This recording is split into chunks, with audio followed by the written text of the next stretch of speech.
Pues bienvenidos al Colegio de Ingenieros Agrónomos de Andalucía. Vamos a hablar hoy con Emilio Díaz, cordobés, ingeniero agrónomo, especialista en energías renovables y mercado energético. También se ha formado en la EOI, en la Escuela de Organización Industrial de Sevilla, y en el Instituto Internacional San Telmo. Trabaja con el Gabinete de Iniciativas Europeas y ha promovido y fundado GIESA Agroenergía, que es donde actualmente estás desarrollando tu actividad. Pues cuéntanos un poco a qué te dedicas en GIESA Agroenergía y cómo tu trayectoria profesional ha llegado a este punto. Empezamos por la segunda para llegar a la primera. Mi trayectoria profesional empieza en Iniciativas Europeas, que es una consultora fundamentalmente centrada en temas de subvenciones y ayudas europeas, subvenciones muy especializadas a la empresa agraria y alimentaria. A partir de ahí y a partir de iniciativa de nuestros clientes, porque hago un comentario, evidentemente Iniciativas Europeas es una sociedad de profesionales, una sociedad que trabaja muy de la mano del empresario, muy tailor-made, muy traje a medida, con lo cual llegamos a unas implicaciones y a una toma incluso de decisiones junto al empresario. Esta implicación tan fuerte con el empresario agrario, con el empresario alimentario, nos permite tener una posición muy privilegiada para ir viendo cómo estos empresarios pueden ir diversificando su actividad y pueden hacernos, o nos hacen, en la medida de nuestras competencias, partícipes. Es ahí cuando, a partir de los años, principio del año 2003, 2004, empieza entre una serie de empresarios agrarios, sobre todo de la zona norte de España, a tener inquietud por toda esta nueva normativa de apoyo a las renovables, fundamentalmente a la solar fotovoltaica, y empezamos nosotros a entrar en contacto con este mundo de la mano de estos clientes nuestros. Este inicio nos va llevando a un recorrido a través de la bioenergía de la mano de grandes empresas como puede ser Eurofoods o algunas otras de este estilo, y nos permite, en este caso a mí me permite, ver un campo interesante de negocio en todo el sector de la bioenergía. En GIESA Agroenergía se funda en el año 2011, es consecuencia de la consolidación, del deseo de consolidación de una línea de negocio de la que veníamos trabajando en 2007, fundamentalmente en biomasa, pero vemos que en el caso del biogás, que es la actividad como promotores, como tecnólogos, como desarrolladores de proyectos y explotadores de proyectos de biogás, tenemos un hueco en el mercado. Los proyectos de biogás tienen una dimensión asumible para una sociedad de profesionales y tienen un tamaño realmente que es posible acometerlos, y entendemos que la valorización de residuos es un desarrollo por realizar, como así se está produciendo en Europa desde finales de los años del año 2008-2009. Sí, o sea, convirtiendo sus productos en materia prima de otra, ¿no? Residuos, perdón, en sus productos, ¿no? Básicamente, la actividad en la que se centra la sociedad y esa agroenergía es la valorización del residuo agrícola, ganadero o agroindustrial. Este residuo, que puede ser desde un porín porcino, que puede ser una gallinaza, que puede ser una melaza de una azucarera, que puede ser una combinación de residuos cárnicos que no tienen destino alimentario, tiene distintos usos. En algunos casos son subproductos y en otros casos no lo son. En aquellos casos en los que no lo son y suponen un coste, entendemos que hay y vemos que hay una opción de valorizarlo, fundamentalmente energéticamente, porque hay otras opciones de valorización, pero nos centramos en esa valorización. Y ahora estáis participando en un proyecto con Abengoa de construir la primera planta de biogás agroindustrial en Andalucía. ¿En qué consiste? ¿Cómo? ¿Qué técnicas usaste? Nosotros en el 2012 tenemos la visión que el sector del biogás, que entonces las plantas existentes estaban todas asociadas al régimen de primas eléctrico, este régimen ya veíamos que no era sostenible, ya empezaban los primeros problemas de burbuja eléctrica y de primas, Entonces tenemos un portfolio de proyectos identificados en aquellas zonas en las que había volúmenes ganaderos, volúmenes agrícolas importantes de residuos, y se podían establecer instalaciones para valorizar esos residuos agrícolas y ganaderos. Pero nos damos cuenta de que realmente no tiene futuro, o es muy poco estable el que se pueda asociar estos proyectos exclusivamente al pago de una prima, como así hemos visto después. En aquel momento decidimos centrarnos de nuestro portfolio de proyectos en un proyecto que tuviese de forma clara una rentabilidad en un modelo de negocio que queríamos y hemos desarrollado, que es puramente privado. No paga, el cliente aquí no es el Estado, es uno o varios empresarios.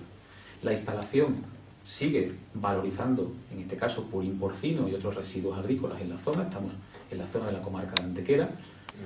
Identificamos ese proyecto y lo llevamos a término. Cuando digo lo llevamos a término es que lo desarrollamos, hacemos su legalización, y en este camino, que desgraciadamente es demasiado largo, porque la parte ambiental, y es algo que es una demanda que desde aquí, como ingeniero agrónomo, y lo hemos hecho en todas las administraciones, tenemos unos plazos de autorizaciones ambientales que los que son o sois ganaderos también conocéis, porque las autorizaciones ambientales integradas son enormes, excesivamente largas, de 2 años y pico, y esto lastra mucho el proyecto. Desgraciadamente, por eso este proyecto ve la luz ahora, empieza en 2012 y ve la luz ahora, y es Abengoa la que ve con un proyecto identificado, formulado y desarrollado la opción de acometerlo como inversor y hacer una explotación conjunta. Somos los tecnólogos, somos los que hemos determinado el proceso. Ahora hablaremos un poquito, si quieres, de en qué consiste exactamente esto. Sí, brevemente, sí, nos gustaría saberlo. Y ellos ven ahí una oportunidad, y vemos conjuntamente una oportunidad de negocio, ojo, no solo en España, sino también y sobre todo, como tienen ellos, fuera de España, en Latinoamérica. Por tanto, Abengoa adquiere el proyecto en un acuerdo en el que nosotros conjuntamente con ellos explotaremos esta planta y va a dar servicio a 2 clientes. Uno es una fábrica de piensos, al que se le suministra gas para sus necesidades térmicas, fundamentalmente de granulación, y a una serie de núcleos de recría de pavo de la empresa Procavi. Procavi es líder avícola en España y es del grupo Fuertes. Está creciendo mucho el consumo de pavo. Efectivamente. Estas empresas, y también vamos un poco al marco de que son este proyecto, ¿y dónde está la utilidad de estos proyectos? Estos proyectos nacen y deben servir para dar servicio energético a clientes que lo demanden. En nuestro caso, térmico, por los problemas y la regulación tan complicada que eléctrica. Nos centramos siempre en el producto térmico, calor. Por tanto, evidentemente, necesitamos unos consumidores de calor en las cercanías de la planta. Esta planta tiene que estar, a su vez, en una zona cercana a la generación del residuo, en este caso, fundamentalmente purín porcino, en torno a un 70%. Son instalaciones que manejan un enorme volumen, son instalaciones que manejan fluidos. Sí. El purín, junto con los residuos, tiene un 10, un 12% de materia seca. Estamos bombeando fluidos. Sí. Y el bombeo y el transporte de fluidos es muy caro. Por tanto, en nuestro caso, el suministro de purín va canalizado desde la granja hasta la instalación. La canalización tiene mayor dimensión, estará en torno a 800, 900 metros. Está en las cercanías de las granjas. Sí, son grandes granjas de madres y de lechones y de cebo que suministran este purín. Llega bombeado, y el proceso nuclear es muy conocido por todos los ingenieros agrónomos. Es el que se da en el rumen de un rumiante. Es una digestión anaerobia, es una fermentación anaerobia que se conoce muy bien. Es una técnica muy depurada a nivel industrial de hace 50, 60 años. Piensa que en Alemania hay 7.500 plantas de biogás. Sí, 7.500 plantas. Aquí hay 30. El purín es un problema ambiental en enorme. muchas ocasiones. Sí. Esta planta se sitúa en una zona sensible a la contaminación por nitratos. Toda la zona de Campillos, Teba, al margen, tiene una cabaña ganadera muy importante. Pero además tiene una industria auxiliar que nos permite la instalación de esta planta. ¿Quién gana?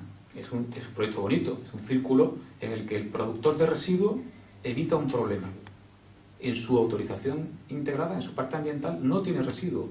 Tal como se produce, se bombea y se elimina el residuo.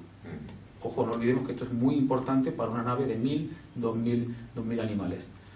Por otra parte, el industrial pasa de utilizar propano o GNL, pensemos que estas industrias, estas instalaciones se ubican en zonas rurales.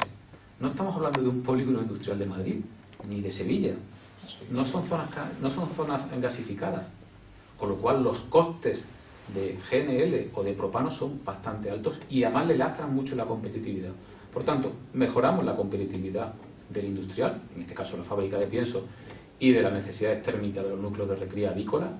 Necesitan calefacción, estamos hablando de pequeños animales de 2 días hasta los 28 días que tienen que estar a una temperatura constante prácticamente todo el año. Va variando, obviamente, entre verano e invierno, pero necesitan demanda de calor todo el año. Pero te digo más, a raíz de esta iniciativa ya nos están demandando y nos han demandado posibilidad de dar suministro de calor no a instalaciones agrarias o industriales, sino, por ejemplo, a un colegio. Te cuento otra particularidad. Nosotros nos hemos aventurado, porque es una aventura, a hacer una canalización de gas. El gas desde la zona que se produce hasta donde se consume, estando en las cercanías, pero bueno, hemos hecho canalizaciones independientes de hasta 8, 10, 12 kilómetros. Esto tiene una complejidad legal, sobre todo enorme, porque no existe, solo se conoce el gas de hidrocarburo y legalmente hay unos vacíos, pero he de decir que la Junta de Andalucía nos ha apoyado. Nos ha apoyado lo suficiente para que estemos hoy aquí y sigamos.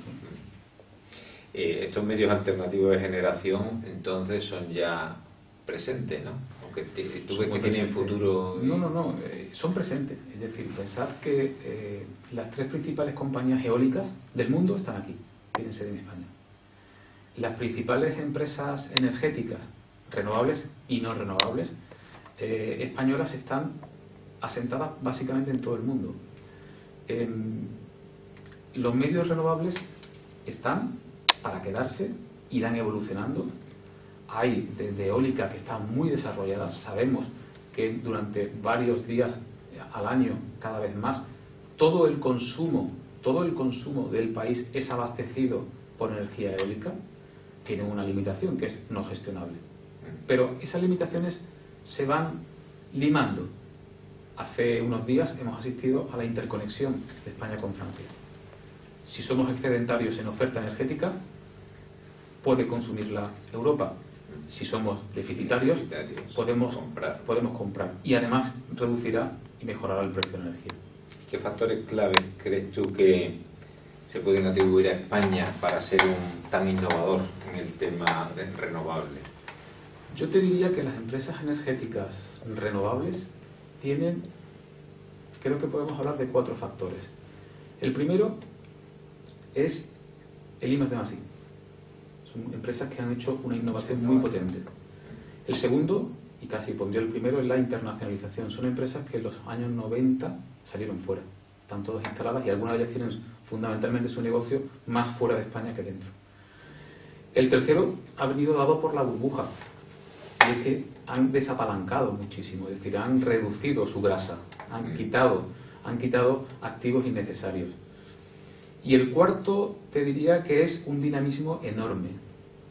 Están continuamente viendo dónde pueden tener su hueco de mercado, ven el mercado global, Sudamérica, Asia. Yo creo que esos 4 factores de este sector hace que hoy, a pesar de una burbuja enorme y de unos varapalos enormes eléctricos, algunas grandes compañías hayan sufrido relativamente poco y sigan vivas. Y el ingeniero agrónomo tiene un perfil adecuado para este tipo de negocios, de empresas, de actividad. Bueno, por supuesto, yo te voy a decir que en el agroenergético sin duda, pero en el sentido amplio. Sin duda, es decir, evidentemente en el agroenergético es inmediato. Realmente, cuando hablamos de transformar materia orgánica en energía, ya sea por biogás, ya sea por biomasa, con combustión, con gasificación, con cualquier procedimiento, realmente quien conoce la materia prima, quien conoce cómo se comporta esa materia prima, cómo mejorarla incluso genéticamente, por conocimiento es ingeniero agrónomo. Con lo cual, de forma natural estamos ahí. Piensa también que muchas de estas energías que se pueden alejar algo más de la parte bio, como puede ser la eólica, como puede ser la hidráulica, están muy en conexión con el medio agrario. Muy en conexión. por una sencilla razón. El viento sopla en muchos sitios, pero realmente donde se puede aprovechar es donde hay espacio. Sí, el medio está ahí. Y el medio lo conocemos nosotros. Por la parte, por ejemplo, eólica, pero por la parte hidráulica, ojo, la hidráulica es una renovable, exactamente igual.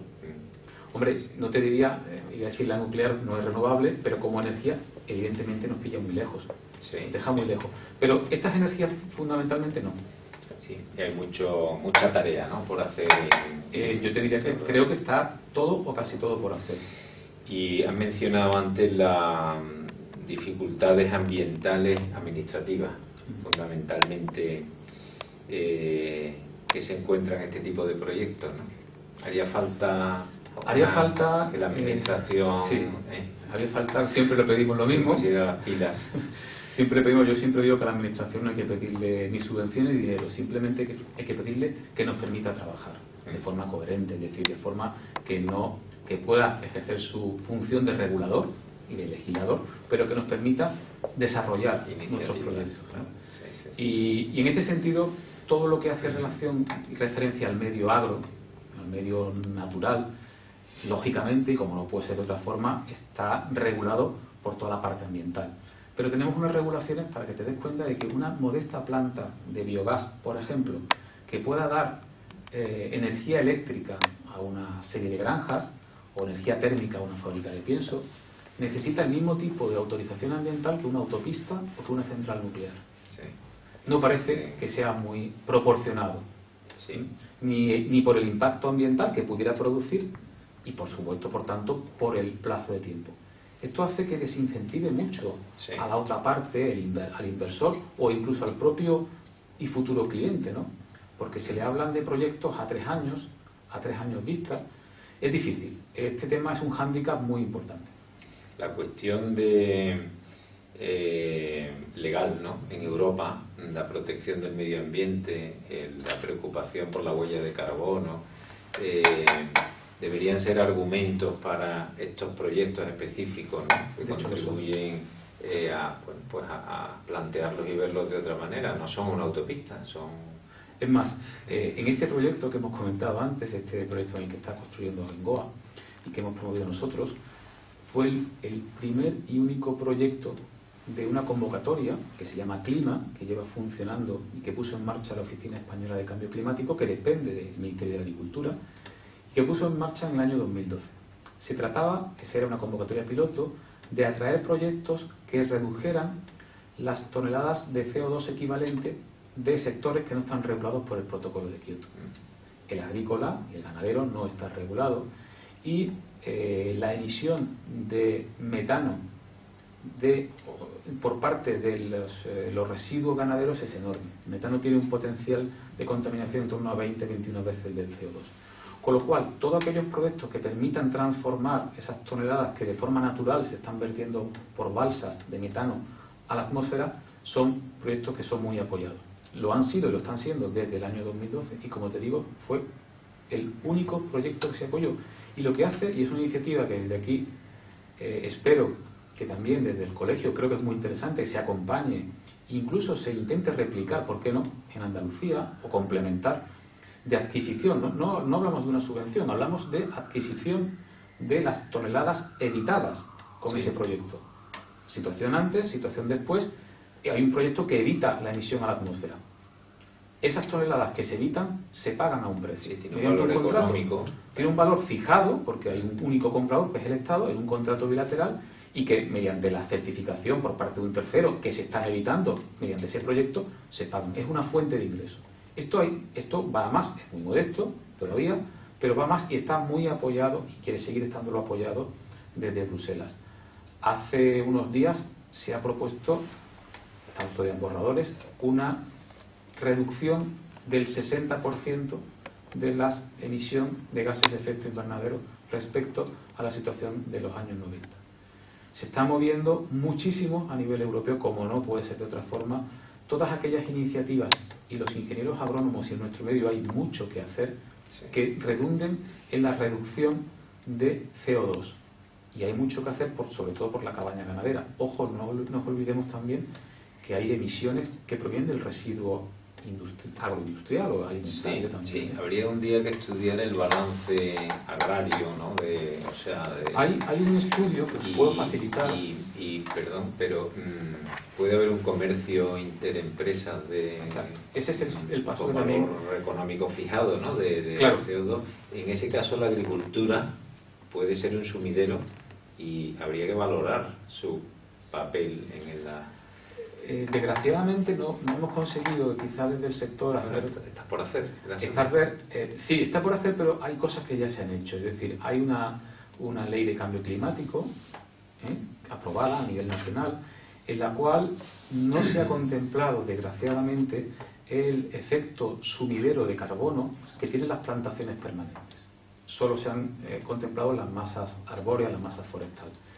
Este tema es un tema importante, que creo que tiene recorrido, que yo lo veo más por la parte de comercio de derechos de emisión que estamos hablando, que yo creo que la parte del Estado ahí tiene que establecer incentivos fiscales a las empresas que adquieran esos bonos verdes. Nosotros somos generadores de esos bonos, hay otros que son consumidores, porque así reducen sus emisiones, sector del transporte, sector de fabricación industrial, otros sectores que no están regulados por Kioto. Y eso sería bastante interesante. Ahí sí se podría establecer un sistema coherente en el que el comprador de bonos se favorece una fiscalidad, obviamente, y el vendedor permite desarrollar este tipo de proyectos, aunque estos proyectos deben serlo, y lo son, como este, también sostenibles económicamente. Sería un punto que permitiría facilitar la innovación, facilitar el desarrollo del sector en la situación en la que estamos ahora. Y pensando en los compañeros que empiezan ahora su trayectoria profesional o que están terminando la carrera, ¿qué les recomendarías? ¿Qué crees tú que cómo deben mirar el futuro? Yo les recomendaría que estuvieran muy atentos a todo lo que se está moviendo alrededor de esto que llaman algunos bioeconomía, economía baja en carbono. Pensemos que todo este tipo de proyectos, todo este tipo de sector que empieza a formarse, tiene un peso en el medio agro muy importante por definición. No solo corresponde al medio agro, pero aquello que se está haciendo en el centro y en el norte de Europa se está haciendo sobre todo y fundamentalmente en valorización energética de residuos orgánicos. Y estamos hablando de residuo alimentario y estamos hablando de residuo agrario. Frutas, hortalizas, desechos. Hay también otra corriente que trata de evitar, como es lógico, la mayor parte del desecho alimentario. Hay una concienciación. Y hay una filosofía en Europa que ya se ha extendido legalmente, en la que hay una prelación en cuanto al residuo. Primero es reutilización, hablo en general. Segundo es reciclaje.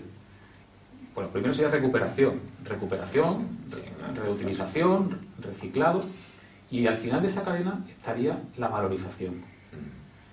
Esto va a incidir mucho en la política y en los medios económicos que Bruselas va a destinar al tratamiento del residuo sólido urbano. Ya está afectando, primeramente. Pero también va a potenciar todo este tipo de iniciativas que llevan al sector, en nuestro caso agroindustrial, a reducir el coste de sus residuos y a mejorar su huella de carbono, y por supuesto permite también al consumidor tener la conciencia de que ante un producto alimentario consumido se está haciendo o se está dando un paso ambiental adicional que nos repercute a todos, evidentemente. Como tú sabrás, se está preparando, se va a celebrar en Milán en este año 2015, entre mayo y octubre, una Expo Universal que tiene como lema alimentar el planeta. Uno de los 7 puntos clave que va a tratar, de los contenidos que va a tener, trata sobre la huella de carbono, el medio ambiente y la producción de alimentos. Y los ingenieros agrónomos tenemos allí un pabellón propio. Estupendo. En el que os invito como organización en la que participa del pabellón a que pongáis allí también vuestras iniciativas y vuestros conocimientos. También quería que me dijeras qué crees tú que para qué puede servir el colegio en este sector de aquí para adelante? ¿Qué podemos hacer nosotros mejor? Que yo creo que aquí, y precisamente por todo lo que venimos hablando de este sector, de esta nueva economía que llaman baja en carbono, de toda esta parte que rodea a lo que es la valorización energética de residuos, todo esto está comenzando. Hay iniciativas muy desarrolladas en el centro y en el norte de Europa. Nosotros hemos estado en Suecia y parece o puede llegar a parecer ciencia ficción algunas de las cosas que hemos visto en reutilización y en reciclado, pero no lo es, lo están haciendo y aquí llegará, espero, en 5, 6, 7 años, ¿no? Creo que el colegio aquí tiene un papel importante. Creo que debe ser primero un altavoz para la sociedad, con campañas de divulgación, de difusión, con los medios que el colegio pueda tener y que los colegiados podamos poner a disposición del colegio. Pero también es importante la parte interna, de cara a los colegiados. Creo que es importante que haya una visibilización, primero interna entre nosotros. Hoy estoy contando yo esto aquí, otro día otros compañeros han contado su perspectiva desde otro sector, personas que llevamos 15, 18, 20 años trabajando en el sector. Es importante porque a partir de ahí empezarán a surgir movimientos y nos permitirá orientar y permitirá al colegio orientar salidas profesionales de los ingenieros. Podemos servir de punto de encuentro. Sin duda de punto de encuentro, sin duda de altavoz, sin duda de referencia, ¿por qué no? De referencia, ¿por qué no? A partir de el interés que el colegio pueda tener en este sector y en este y en otros sectores, para traer a expertos, para convocar a aquellas fuerzas vivas que nos puedan permitir desarrollar este sector, ¿no? Sí, desde luego es muy importante saber transmitir que como ingenieros somos los únicos, quizá con los de Montes, vamos, seguro, con los ingenieros de Montes, que tratamos con materia viva, ¿no? Biológica, y que ahí hay mucha ingeniería por desarrollar, sin entrar en cuestiones biotecnológicas ni otros aspectos que... Bueno, pues ha sido muy interesante lo que nos has contado. Esperamos estar a la altura de lo que se puede esperar de nosotros, y te doy las gracias por estar aquí hoy. Emilio, pues muchas gracias.